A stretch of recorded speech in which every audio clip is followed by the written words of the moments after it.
O Projeto Éden traz agora o estudo direcionado dos capítulos 49 e 50. Capítulo 49 é um capítulo que tem 4 versículos.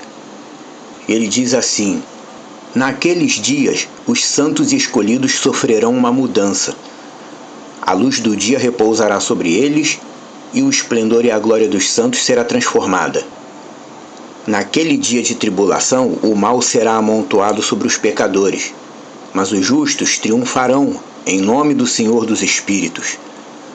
Outros serão levados a ver que devem se arrepender e desistir das obras de suas mãos, e que a glória os espera na presença do Senhor dos Espíritos, já que pelo nome dele eles podem ser salvos. O Senhor dos Espíritos terá compaixão deles, pois grande é sua misericórdia, e a justiça está em seu julgamento. Na presença de sua glória e em seu julgamento, a maldade não permanecerá. Aquele que não se arrepende será destruído na presença dele. Daqui para frente não terei misericórdia deles, diz o Senhor dos Espíritos. Essa parte do estudo se refere claramente ao período que abrange a redenção dos salvos e a chamada Grande Tribulação. E o capítulo 50 se refere ao chamado dia do julgamento final, ou dia do juízo final, quando a morte devolverá a Deus aqueles que precisam ser julgados por seus pecados. O 49 já começa dizendo: naqueles dias os santos sofrerão uma mudança, e o esplendor e a glória dos santos será transformada. Isso aí é Enoque fazendo menção àquilo que Paulo escreveu aos Tessalonicenses. Os que morreram com Mashiach, com Yeshua, serão levantados da morte, e os santos ainda vivos serão transformados para adquirir a forma que Deus prometeu. Prometeu por meio de sua palavra. Como está escrito, naquele dia seremos como o próprio Yeshua é, em sua forma espiritual, original.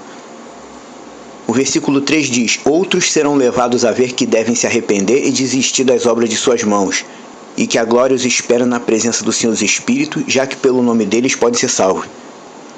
Como assim? Gente se arrependendo durante o período da tribulação?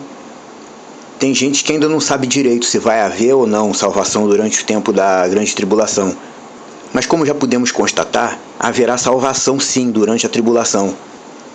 A Brit Hadashah, que chamam de Novo Testamento, a Brit Hadashah, o Pacto Novo, fala sobre isso.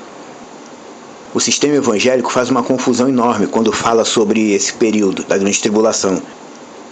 Segundo a maioria deles, os santos serão arrebatados da terra e os ímpios ficarão aqui sofrendo, como castigo por não terem dado ouvido ao Evangelho. Isso é o que a teologia evangélica ensina. Mas, na verdade, essa coisa de arrebatamento antes da tribulação para os santos irem morar no céu, na verdade isso não existe. Assim que a tribulação começar, segundo a Bíblia, todos os santos de Deus que estiverem vivos aqui nesse mundo irão vivenciar a tribulação de perto, ao vivo, aqui na terra mesmo. Estarão aqui nesse mundo. Apenas depois, no auge da tribulação e ao longo dela, quando tudo estiver absolutamente fora do controle e em ameaça de aniquilação total, é que Yeshua vai descer dos céus e vir para cá. Ele não vai deixar o mundo se acabar de uma vez, emaranhado nas confusões e maldades dos humanos. Ele vai vir aqui restaurar tudo para estabelecer seu reino. Os santos, os discípulos servos de Deus, que são servos por meio de Yeshua, serão tomados nos ares até a presença dele nos ares, ainda no céu, no primeiro céu, o céu azul. E dali todos se encontrarão e irão juntos para Jerusalém, onde Yeshua chegará com sua corte, que são os salvos, e dali irá assumir literalmente sua condição de rei em Israel. É isso que a Bíblia está dizendo. Ninguém vai morar em céu. Os santos não serão levados até a região atual onde Deus habita para morarem lá. Isso é falta de entendimento. Eles serão levados até o céu, o primeiro céu, o céu azul, para lá se encontrarem com Yeshua, que já desceu, está vindo a caminho de Israel. Como diz Paulo, nos encontraremos com ele nas nuvens. É aqui no primeiro céu, no céu azul. E dali nos encontraremos com Yeshua e iremos para Israel com ele, junto com ele. É isso que a Bíblia diz. E lá nós seremos, juntos com Yeshua, a corte dele, e ele o rei. É isso que a Bíblia ensina. O versículo 1 do capítulo 49 diz que naqueles dias sofreremos uma mudança. Quer dizer, Ao ressuscitarmos com a vinda de Yeshua, passaremos a ser como ele é. A palavra de Deus nos promete isso. Talvez você nunca tenha parado para pensar nesse pequeno detalhe, que na verdade é um enorme detalhe. Ao retornar como rei para reinar, Yeshua descerá em sua forma gloriosa, e quem vier junto com ele também virá em forma gloriosa. Ele reinará sobre humanos comuns, mas quem vier com ele por meio da ressurreição, os salvos, por meio da ressurreição, já não serão humanos comuns. Seremos espirituais como ele. Os remanescentes de Israel e do resto do mundo ainda serão humanos comuns, mas o tempo de vida deles será estendido, como vemos no livro de Zacarias, para que eles sejam regidos por bastante tempo pelo rei que desprezaram. Isso sim é bíblico. O versículo 2 diz que nos dias da tribulação os justos triunfarão. Os teólogos modernos têm ensinado que os salvos serão arrebatados da terra para serem poupados de toda a tribulação. Na verdade, haverá servo de Deus aqui nesse mundo, ainda nos dias ruins, sendo perseguido e sofrendo por causa da obra de Deus, mas eles triunfarão sobre o ímpio. Mas não é triunfar no sentido de saírem intactos de tudo, não.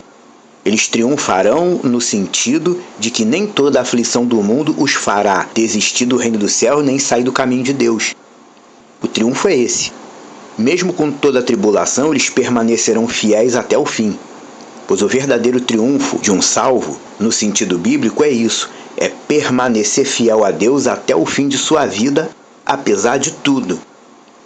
Por isso que a gente vê que no termo original não existe a palavra fé. No termo original a salvação é pela fidelidade. Ser salvo pela fidelidade é aprender a lei de Deus e se tornar fiel à lei de Deus e viver fiel à lei de Deus até o fim da vida, apesar de tudo. Salvação pela fidelidade é isso. O conceito de fé é outra coisa, já leva tudo para o campo do acreditar. É outra coisa. A salvação é pela fidelidade. Você aprende a lei de Deus, se torna fiel a ela e fica fiel a ela até morrer. A salvação é assim, é pela fidelidade. E concluindo o pensamento do versículo 3, outros serão levados a ver que devem arrepender-se e desistir das obras de suas mãos, e que a glória os espera na presença do Senhor dos Espíritos, já que pelo nome dele eles podem ser salvos. E estará se compadecendo e salvando almas durante esse período, principalmente em Israel, como está escrito. Um dia todo Israel será salvo. Até porque, por mais errados que estejam atualmente, os judeus, se você olhar atentamente para o povo israelita, eles continuam buscando a verdade e a retidão. Errado ou não, certo ou não, eles continuam desejando a vinda de Mashiach. Eles continuam pesquisando e analisando a palavra de Deus, tentando encontrar toda a coisa correta. Até mesmo às vezes sob o pretexto de tentar desmascarar o cristianismo, eles continuam estudando as coisas de Deus e pesquisando e buscando a retidão correta, entre aspas, que segundo eles ninguém tem, ninguém sabe. E é por causa disso que muitos em Israel já estão reconhecendo Yeshua como o Messias, o Mashiach. E enquanto isso, em outras partes do mundo, as pessoas estão realmente interessadas em festejar, celebrar, fazer festa, curtir a vida, coisas desse tipo. Não que isso seja errado, claro, mas do ponto de vista messiânico, sair, festejar, celebrar, sexo, é coisa para se fazer cada homem com sua própria mulher e cada mulher com seu próprio marido. Não um com o outro, entre estranhos. Festejar, sair, comemorar, celebrar, como diz a Bíblia, cada homem com sua própria mulher e cada mulher com seu próprio homem. Tudo isso nós enxergamos dentro da Bíblia. E o fato de nós enxergarmos isso também dentro do livro de Enoque já mostra mais uma vez o quanto ele é espiritual, correto, verídico e se confirma. E mais uma vez se estabelece que não há nenhuma fraude nele, como realmente não há. Por causa do judaísmo talmúdico, nós sabemos que os judeus foram afastados do livro de Enoque e passaram a vê-lo como uma fraude. Mas naqueles dias, eles entenderão que foram ludibriados pelo sistema religioso. Agora vamos ler o capítulo 50. Capítulo 50 tem 5 versículos e diz assim, capítulo 50. Naqueles dias a terra entregará de seu ventre e o inferno entregará de si os que recebeu, e a destruição restaurará aqueles a quem ela deve. Ele selecionará os justos e santos dentre eles, pois o dia de sua salvação tem se aproximado. E naqueles dias o eleito se sentará em seu trono, enquanto todo segredo de sabedoria intelectual procederá de sua boca, pois o Senhor dos Espíritos lhe concedeu e glorificou. Naqueles dias as montanhas saltarão como as rãs e os montes pularão como jovens ovelhas, saciadas com leite. E todos os justos se tornarão iguais aos anjos nos céus. O semblante deles se iluminará de alegria, pois naqueles dias o eleito será exaltado. A terra se regozijará e os justos habitarão nela e a possuirão. O capítulo 50 fala daquilo que as religiões chamam de juízo final. O ser humano foi criado para viver sob a direção de Deus, mas a entrada do pecado na natureza humana fez a massa desandar, digamos assim. O pecado não é tão somente um conceito abstrato que vem através de uma decisão ou de uma vontade de fazer algo. O pecado, na verdade, é uma hipóstase. Aqueles que entendem um pouquinho, pelo menos, de teologia, vão entender o que eu estou falando. O pecado é uma hipóstase, ou seja, espiritualmente falando, o pecado é uma substância, é algo que existe realmente, como um tipo de matéria espiritual, digamos assim. O pecado é uma coisa existente, é uma matéria espiritual. O pecado é um pedacinho do mal que foi implantado no nosso sistema genético, algo que veio de Satã. O pecado é algo substancial, que cresce e se desenvolve dentro do ser humano, semelhante a um tumor cancerígeno. Do ponto de vista espiritual, Iá utilizou elementos espirituais para nos criar, e não apenas a terra, do solo. A terra foi só para a formação da nossa carcaça, do corpo. O nosso interior é feito de elementos espirituais. É por isso que nós vemos nos textos antigos que a Tsaraat, você sabe, né? Tsaraat é aquilo que a religião chama de lepra. Vemos nos textos antigos que a Tsaraat não dava só no corpo humano. Tsaraat dava também nas vestes e nas paredes da casa. Você está lembrado disso, né? No livro de Levítico a gente lê sobre isso. Tsaraat dava no corpo humano, nas vestes da pessoa e na parede da casa da pessoa. Ou seja, a Tsaraat nunca foi doença. Ela era, sim, uma espécie de materialização daquilo que o pecado faz na vida do ser humano. O que quer dizer que, do ponto de vista de Deus, se você vive plenamente em pecado, você é uma carne em processo de decomposição aos olhos dele. E até a roupa que você veste é contaminada e afetada. E até a casa onde você mora é afetada e contaminada. E no fim das contas, sua casa se torna um recipiente do pecado, tanto quanto você. O cristianismo, em sua presunção de sistema correto, deveria ter ensinado isso ao longo dos séculos. Mas na verdade nem eles sabem disso, pois não há entre eles um verdadeiro mestre da lei de Deus que ensine de acordo com o que Paulo ensinou. É por isso que está escrito que Yeshua tirou o pecado do mundo. Você já procurou entender essa frase? Eis o Cordeiro de Deus que tira o pecado do mundo. Como assim tirou o pecado do mundo? Eu olho em volta, eu vejo um monte de gente pecando ainda. Como é que Yeshua tirou o pecado do mundo? Veja que a principal atitude dele contra o pecado na época foi a de purificar todos os Metzorah, os portadores de Tsaraat. Ele tinha que erradicar a Tsaraat, pois foi dito a respeito dele que ele tiraria o pecado do mundo. E na condição de Mashiach, Yeshua tinha que tirar o pecado do mundo. Por isso que ele purificou as pessoas que tinham Tsaraat, os Metzorah, porque a Tsaraat nada mais era do que a presença materializada da consequência do pecado entre os humanos. Você já consegue entender isso? Tsaraat não era doença, o que chamam de lepra, não existe lepra. Tsaraat era a presença materializada da consequência do pecado na natureza humana. Religiosos não conseguem entender isso. Tem que ser espiritual para conseguir entender isso. A pessoa tem que passar do estágio de religioso para espiritual. Quando você se torna espiritual, você consegue entender essas coisas. Muitos falsos filósofos costumam dizer: se Deus é amor, por que ele não destruiu o diabo? Você já ouviu isso? Eu já ouvi muito isso. Deus não destruiu fisicamente Satã por causa da ligação genética, entre aspas, que nós temos com ele. Espiritualmente falando, Deus nos criou sem pecado, nós temos pecado por causa de Satã. O pecado é um pedacinho de Satã dentro da natureza humana. É parte de Satã que passou a fazer parte da criação humana. Sem a ação purificadora da obra de Deus, todo ser humano possui laços com Satã. Podemos dizer assim, se a gente for contar tudo o que tem acontecido no mundo, não levando em conta a obra redentora de Deus, nós chegamos à conclusão técnica de que todo ser humano tem ligação com Satã. Se Deus tivesse eliminado a existência de Satã, ao invés de fazer tudo o que ele fez através de Yeshua, isso teria nos causado danos. Só quem é espiritual consegue entender isso. É mais ou menos como nesses filmes de vampiro. O vampiro morde um monte de gente no filme e as pessoas se transformam.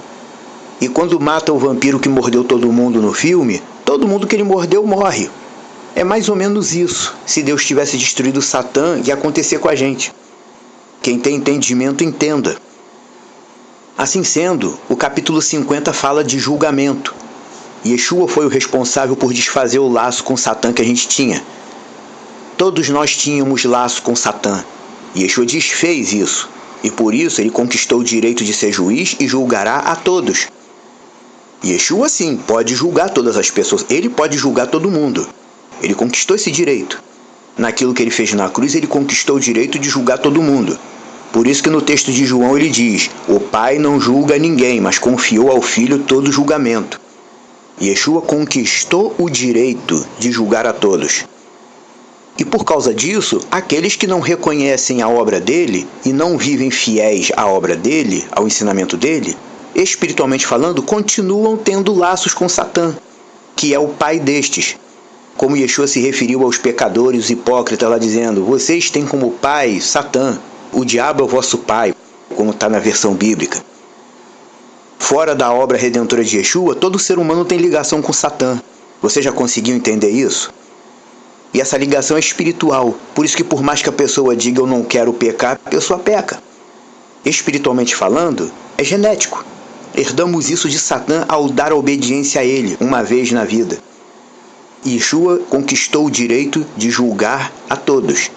E no último instante, estes serão lançados fora, junto com Satã. Juízo final é isso. Passou disso, é historinha bonita. Enoque 50, verso 5 diz, a terra se regozijará, os justos habitarão nela e a possuirão. O que foi prometido aos eleitos não foi o morar no céu. Quando a palavra de Deus diz que haverá novos céus, isso significa que até o mundo invisível atual será renovado. Mas tem que ser mesmo. Espíritos impuros têm transitado no mundo espiritual atual por causa dos propósitos de Deus. Porque até tudo se concluir, Deus usa os espíritos maus. Deus os usa para levar juízo a um e outro. Só quem é espiritual entende isso também. Como diz na palavra de Deus, Deus é aquele que envia o bem e o mal. Mas como ele não põe a mão para fazer o mal, ele envia os espíritos, que na verdade são criação dele, são ferramentas dele. E também temos que lembrar que o projeto inicial de Deus era habitar junto com sua criação. Os novos céus terão ligação direta com a terra, e isso cumpre tudo o que estava predito, tudo que estava previsto na palavra de Deus. Resumindo, toda essa semelhança de textos e assuntos entre a Brit Hadashah e o livro de Enoque servem para confirmar, pela milésima vez, que o livro de Enoque é espiritual sim. Os seguidores de cristianismo dizem que não enxergam espiritualidade bíblica em Enoque, mas eles dizem isso porque seguem um sistema religioso que já nasceu errado. Vamos falar a verdade porque nós não somos mais criança. O cristianismo evangélico saiu de dentro do cristianismo católico, que por sua vez nasceu da deturpação do caminho de Deus, o caminho do Nazareno. Um sistema errado dentro do outro. Um erro nasceu do outro. É impossível você usar um erro para consertar o que está errado. Para você consertar um erro, você tem que usar algo que está correto. Os seguidores de Yeshua do 1º e 2º século gostaram do modelo religioso, mas não gostaram da ideia de estarem vinculados ao povo judeu, que naquela época o povo judeu era conhecido como o povo odioso que matou o Salvador.